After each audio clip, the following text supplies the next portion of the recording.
l'occitan a connu de nombreuses évolutions graphiques tout au long de son histoire. Durant le Moyen-Âge, l'occitan était une langue prestigieuse puisque c'était celle de la poésie lyrique des troubadours qui écrivaient tout autour de l'Europe dans un occitan qui n'était certes pas standard, mais qui partageait déjà un certain nombre de conventions graphiques. Ça qu'est là, à cause du repas. Et à partir du XVIe siècle, les locuteurs occitans se sont mis à transcrire leur langue au moyen de graphie oralisante, c'est-à-dire avec des codes graphiques qui essayaient de se rapprocher au maximum des variétés dialectales.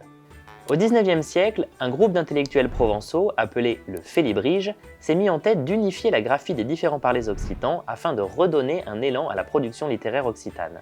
Cette graphie, qu'on appelle graphie félibréenne ou mistralienne, on la doit notamment à Giuse Roumanill et Frédéric Mistral.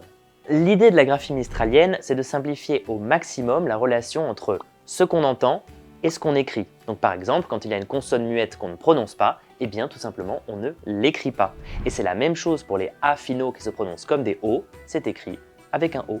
Ma aquesta grafio és pas la sulo.